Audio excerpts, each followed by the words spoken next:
Il exploite intimement sa boniche et a un enfant avec elle jusqu'au jour qu'il se rend compte que c'est sa fille biologique.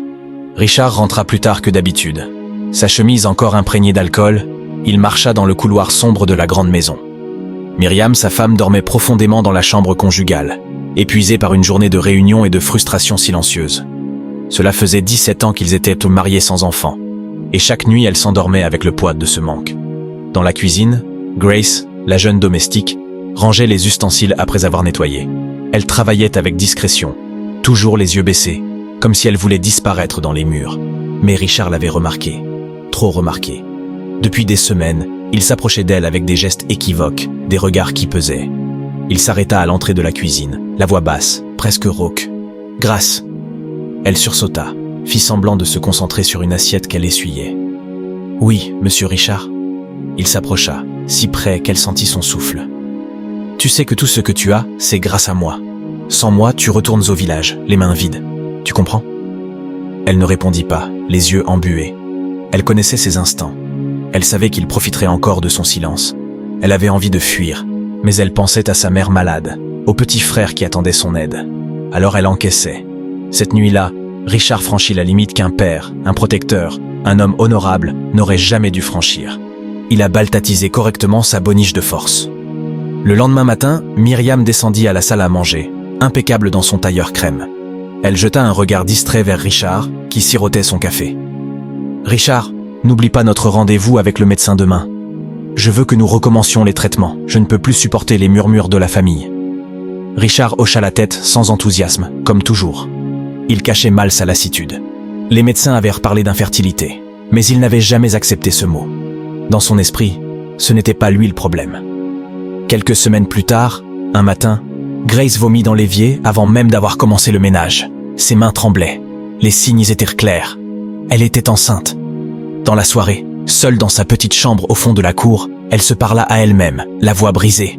« Qu'est-ce que je vais faire ? Cet enfant, je ne peux pas. Ma patronne Myriam va me tuer. Richard !» Elle éclata en sanglots. Le poids du secret l'étouffait.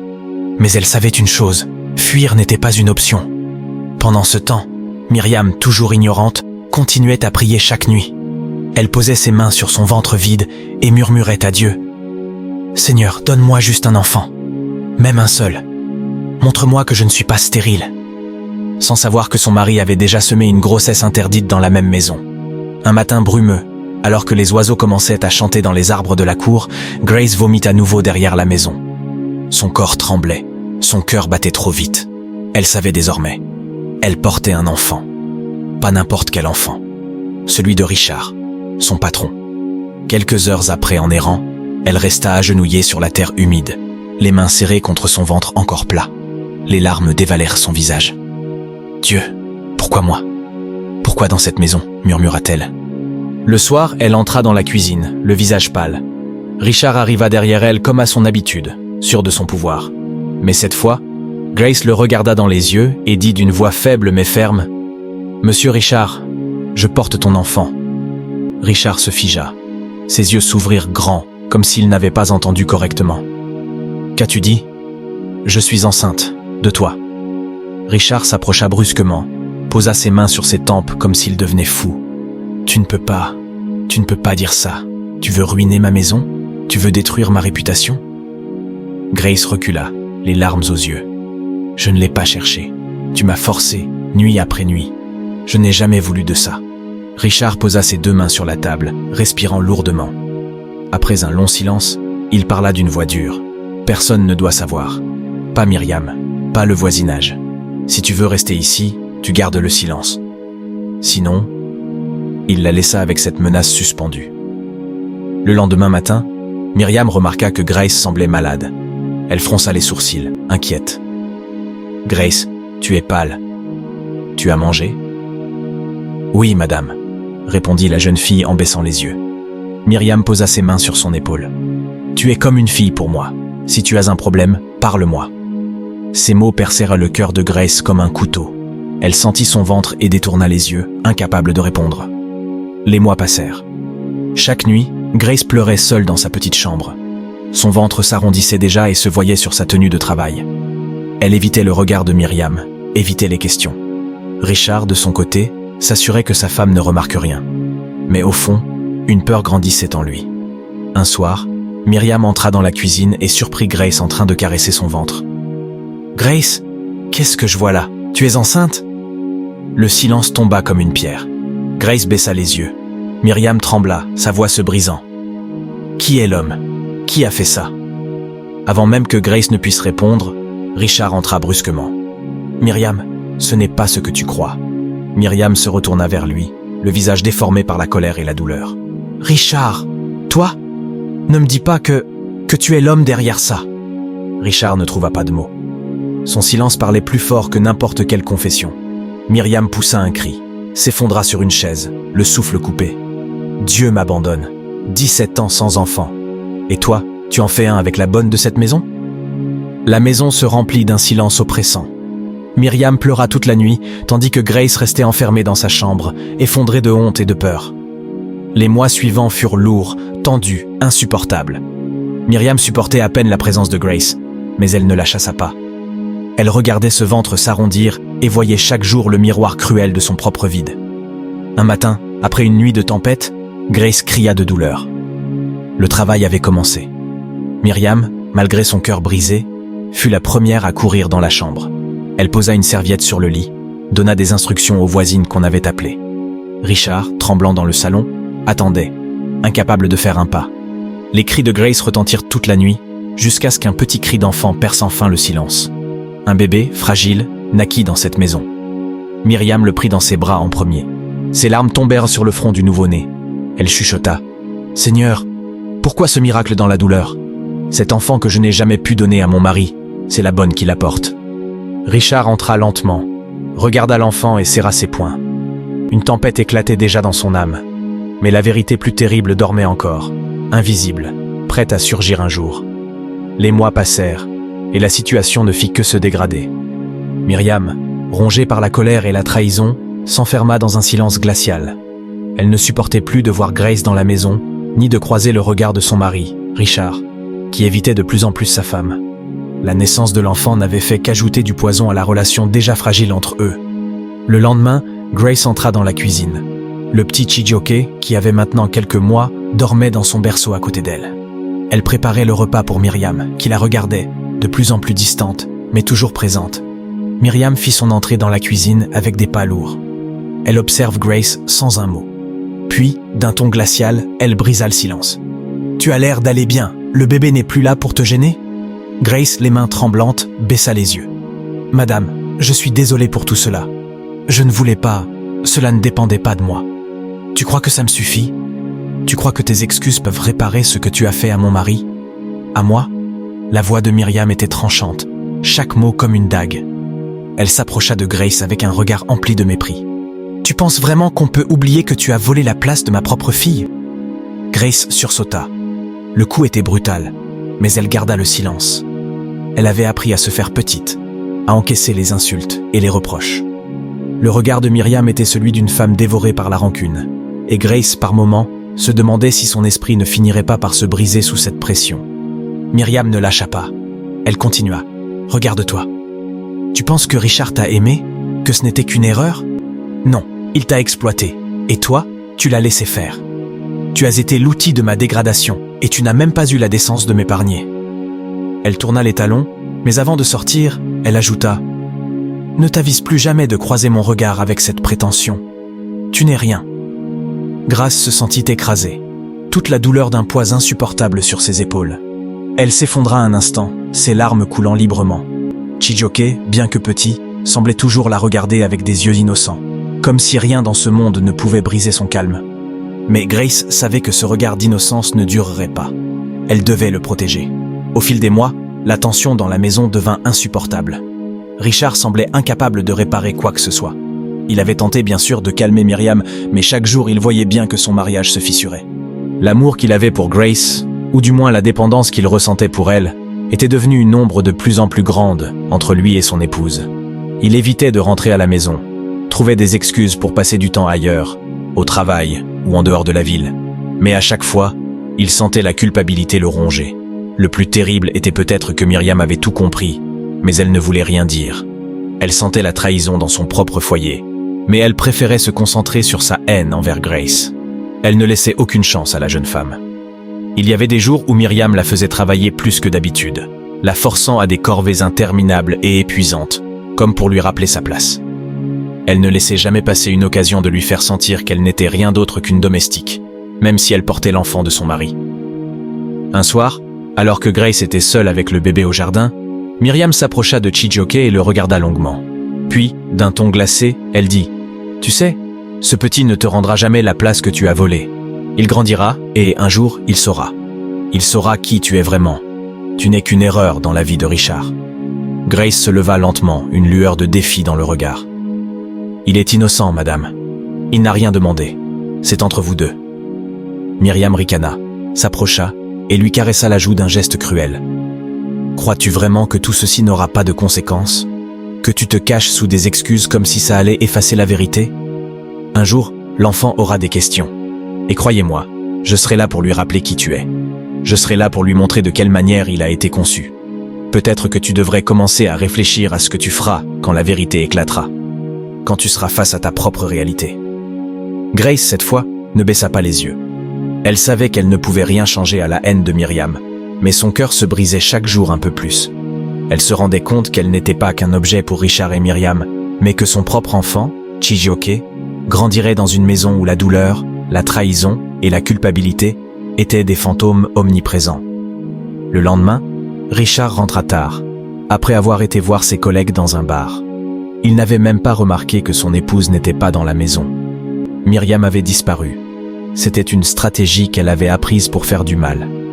Chaque fois qu'il rentrait, elle disparaissait, le laissant seul avec son dégoût. Grace s'approcha de lui avec le bébé dans les bras. Elle l'observa un instant avant de parler. « Monsieur, le bébé, il doit être vu par un médecin. Il a des symptômes inquiétants. » Richard, l'air absent, le regard perdu dans le vide. « Quoi? Il est malade ?» Il s'approche, la voix tendue. « Pourquoi ne m'as-tu pas dit ça plus tôt ?» Grace baissa les yeux, ne pouvant répondre. Tout était devenu trop lourd. Chaque jour, elle s'enfonçait dans une spirale d'angoisse, sachant que Myriam la détestait de plus en plus. Mais, pour Chijioke, elle continuait d'avancer, même si tout semblait aller à l'encontre de son bonheur. Les jours s'étiraient en un long fil de douleur et de ressentiment. Grace, bien qu'elle soit encore jeune, portait le fardeau d'une vie marquée par la trahison et la honte. Mais il y avait encore une lueur d'espoir en elle. Sa mère malade, restée au village, et son petit frère, Emeka, qui comptait sur elle pour envoyer de l'argent pour leur survie. Chaque mois, elle envoyait une somme modeste à sa mère, espérant qu'elle irait un peu mieux. Mais avec la grossesse et les difficultés dans la maison de Richard, elle n'avait plus de ressources. Elle s'épuisait à la tâche, courant de matin au soir, et chaque fois qu'elle en avait l'occasion, elle s'isolait pour écrire une lettre à sa mère. Ces mots, remplis de douleur et de promesses, se tissaient en un fil fragile de communication. Dans la maison de Richard, la vie était un combat quotidien. Myriam, de plus en plus amère et rancunière, n'épargnait rien à Grace. Chaque jour, elle lui trouvait une nouvelle raison de la rabaisser.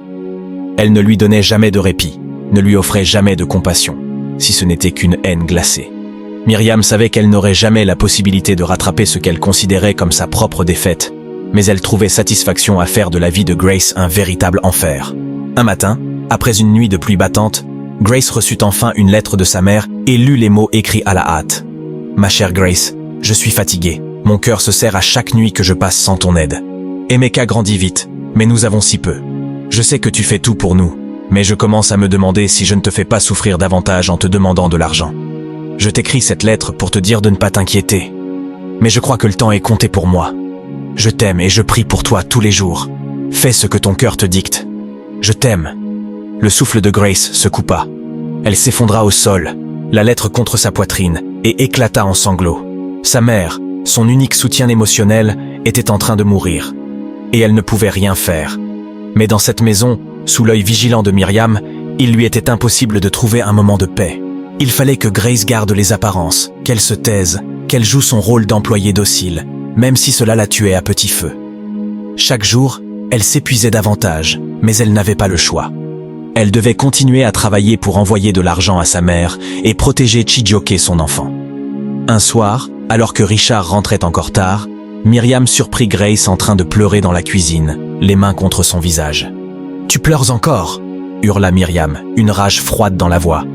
Tu penses que ta misère me touche? Tu n'es rien. Tu as détruit ma vie, et maintenant tu pleures comme une enfant. Tu t'attends à quoi? De la pitié? Grace essuya rapidement ses larmes et se redressa. Elle savait que répondre était inutile. Myriam ne voulait que lui infliger encore plus de souffrance. Mais cette fois, Grace, dans un élan de désespoir, parla d'une voix faible, presque inaudible. « Ma mère, elle va mourir, Myriam. Je n'ai plus d'argent pour elle. Et Mecca attend. Il a besoin de soins aussi. Je ne sais plus quoi faire. » Le regard de Myriam se durcit. « Pourquoi tu ne t'es pas fait avorter dans ce cas? Pourquoi ne pas t'être débarrassé de cet enfant, au lieu de le laisser me rappeler chaque jour la honte que tu as provoquée ?» Le cœur de Grace se serra à ces mots. Elle baissa la tête, incapable de répondre. Les jours suivants, la tension dans la maison monta d'un cran. Richard avait décidé de partir en voyage d'affaires, espérant que cela apaiserait un peu l'atmosphère. Mais avant de partir, il se tourna vers Grace. « Je vais être absent quelques jours. Ne t'avise pas de faire quelque chose de stupide. Je sais que tu n'as aucune loyauté envers ma femme, mais il y a des limites. » Le regard froid de Grace répondit sans mots. Elle savait que, même pendant son absence, Richard garderait un œil sur elle. Et en effet, les jours passèrent, et la situation empirait. La maladie de la mère de Grace se compliquait, tandis que Grace se retrouvait plus seule que jamais dans la grande maison. Elle était la domestique qui servait, nettoyait et s'occupait de l'enfant, mais personne ne voyait ses luttes intérieures. Myriam, sa patronne, l'observait constamment, attendant la moindre erreur pour la punir. Grace se sentait de plus en plus étouffée par le poids de ses responsabilités, mais aussi par la culpabilité de ne pas pouvoir faire plus pour sa famille. Une nuit, alors qu'elle rentrait dans sa chambre après avoir fait une dernière ronde dans la maison, Grace aperçut une lumière allumée dans le salon. Myriam était là, seule, fixant quelque chose d'invisible, mais visiblement en proie à une rage contenue. Grace hésita, mais finit par s'approcher. Elle savait que parler à sa patronne Myriam n'était jamais une bonne idée, mais cette fois, quelque chose la poussait à essayer. « Madame, je voulais vous dire que j'ai envoyé de l'argent à ma mère, malgré tout. Je suis désolé que cela ait gâché tout ce que nous avions. » Myriam, un sourire cruel sur les lèvres, dit « Tu crois que de l'argent suffira à réparer ce que tu as fait ?» Grace baissa les yeux, se sentant écrasée sous cette pression. « Je fais de mon mieux. Tu ferais mieux de ne pas faire de vagues, parce qu'une fois que Richard reviendra, je ne garantis pas qu'il sera assez aveugle pour ne pas voir la vérité. Tu n'es qu'une ombre dans ma vie, et tu finiras par disparaître. » Grace prit une profonde inspiration, se tournant pour quitter la pièce. Mais avant de partir, elle lança une dernière phrase, à peine audible. « Je n'ai pas de choix, madame, ni ici, ni au village. » Cela faisait maintenant plusieurs mois que Richard était parti pour son voyage d'affaires. Mais au fond, il savait que ce qui l'attendait à son retour ne serait pas aussi simple qu'il l'aurait voulu. Les tensions dans la maison étaient palpables, et les moqueries forcées de Myriam ne pouvaient masquer l'angoisse qui régnait entre elle et Grace. Mais le pire était la constante pression sur Grace. Son cœur, constamment déchiré entre son devoir envers le bébé, son rôle de domestique et la souffrance que sa mère vivait au village, ne savait plus où aller. Cette nuit-là, après avoir entendu le bruit du moteur de la voiture qui venait d'arriver dans la cour, Myriam se leva de son fauteuil. Elle savait que Richard serait là dans quelques minutes. Ce soir-là, elle avait un plan. La guerre psychologique contre Grace était en train de franchir un seuil plus sombre, et ce qu'elle avait prévu allait exposer la vérité une fois pour toutes. Lorsque Richard entra dans la maison, il était fatigué, mais quelque chose dans l'atmosphère le perturba immédiatement. Myriam se tenait dans le salon, son regard acéré, glacé, tandis que Grace, dans la cuisine, restait silencieuse. Il la connaissait, mais ce soir-là, il perçut quelque chose de différent, comme si un nuage s'était formé entre eux. Myriam ne prit même pas le temps de lui donner un baiser d'accueil. Elle se contenta de le regarder avec une froideur inouïe et d'une voix basse. Elle lui dit « Je suis fatiguée de tout cela. Je ne supporte plus de vivre dans cette maison avec une femme qui a défiguré notre vie, une femme qui détruit tout ce qui reste de nous. » Richard se frotta les yeux, perturbé. « Myriam, qu'est-ce que tu racontes ?»« Ce que je raconte, Richard, c'est que tout ce que tu penses savoir sur cette maison, sur Grace, sur tout est un mensonge. Elle n'est pas ce qu'elle prétend être. Elle n'est pas une simple domestique, Richard. Et toi, tu as laissé tout cela se produire. » Le cœur de Richard se serra, pensant que Myriam en avait assez de tout cela, que cette scène n'était qu'une de ses manies de plus. Mais Myriam, d'un coup, s'approcha de lui et lui tendit une enveloppe en papier, un document plié, qu'elle avait pris soin de cacher dans le tiroir. Richard le regarda sans comprendre. « Ouvre-le, dit-elle d'un ton impérieux, et lis. » Hésitant, Richard déchira l'enveloppe. Il en sortit une vieille photo, une photo qu'il n'avait pas vue depuis des années. Il la contempla un instant, puis tourna les yeux vers Myriam, inquiet. « C'est une photo de ma première femme. » Myriam sourit cyniquement. « Oui, une photo de la femme que tu as oubliée, la femme que tu as abandonnée et qui t'a donné un enfant. Regarde bien la photo, Richard. Grace, c'est ta fille. » Le souffle de Richard se coupa. Il ne comprenait pas. « Tu racontes des bêtises, Myriam. Grace, ma fille ? » Mais Myriam s'approcha lentement, le regard perçant. « C'est elle, c'est bien elle, Richard. Ta propre chair et ton sang. Elle a été confiée à la maison de ton frère après que tu sois parti avec ton amante. Mais elle a grandi, elle t'a servi, elle a fait tout ce que tu lui as demandé. Et toi, tu l'as exploitée sans savoir qui elle était. » Le monde de Richard se fissura, ses yeux s'écarquillèrent de terreur. Il n'avait jamais imaginé que l'histoire serait aussi horrible. Grace était sa fille, l'enfant de Myriam. Mais il était allé si loin dans son désir de contrôle et de pouvoir qu'il n'avait jamais vu la vérité se dessiner devant lui. L'enfant qu'il avait pris pour une simple domestique, celui qu'il avait abusé, c'était sa propre chair. Myriam, voyant le choc sur le visage de Richard, enfonça le clou. « Je suis désolé pour toi, Richard, mais elle est ta fille. Et tout ce que tu as fait, tout ce que tu as voulu cacher, c'est maintenant à la lumière. L'enfant qu'elle porte, c'est le tien aussi, non? Mais elle n'a pas pu te le dire, parce que toi, tu ne veux pas voir la vérité. » Richard se mit à trembler. Il se tourna lentement vers la porte de la cuisine, cherchant Grace du regard. Elle se tenait là, immobile, les yeux pleins de larmes. Les derniers fils de sa dignité se coupaient en ce moment même. Richard s'approcha d'elle, lentement, et d'une voix brisée murmura « Grace, c'est toi ma fille. » Elle hocha la tête, les larmes coulant silencieusement sur ses joues. « Oui, papa, c'est moi. » Les deux mots résonnèrent dans la pièce comme un coup de tonnerre. Le sol sous leurs pieds semblait s'effondrer. Richard s'effondra sur une chaise, son cœur brisé. Les souvenirs de sa première femme, les moments où il avait fui cette famille, revinrent dans un tourbillon de regrets. Il avait perdu sa famille, et maintenant il était confronté à l'horrible réalité de ce qu'il avait fait. Myriam, debout dans le coin de la pièce, observait Richard avec une froide satisfaction, comme si elle savait que cette vérité le détruirait à jamais. Richard regarda Grace, son regard dévasté. « Je suis désolé. Je n'ai jamais voulu ça, Grace. Je t'ai utilisé. J'ai fait du mal à ta mère et à toi. Je ne savais pas. » Les mots s'éteignirent dans sa gorge. Grace, avec toute la dignité qui lui restait, se tourna vers lui, les yeux remplis de douleur et de révolte. « Tu n'as jamais voulu savoir, Richard. Tu n'as jamais voulu voir qui j'étais vraiment. Ni moi, ni ma mère, ni mon frère n'avons compté pour toi. C'était toujours toi. Toi et tes besoins, tes désirs. Aujourd'hui, tu sais, mais ce n'est qu'un petit aperçu de ce que nous avons vécu. » Le lendemain, Myriam avait disparu. Le vent emportait ses mots cruels, et Richard, désormais confronté à la vérité la plus terrible de sa vie, se rendait compte qu'il ne pourrait jamais effacer ce qu'il avait fait. Il avait détruit sa propre famille, sans jamais comprendre les conséquences de ses actes. Partie 2, exclusivement si le peuple YouTube réclame massivement la continuité du film. Merci.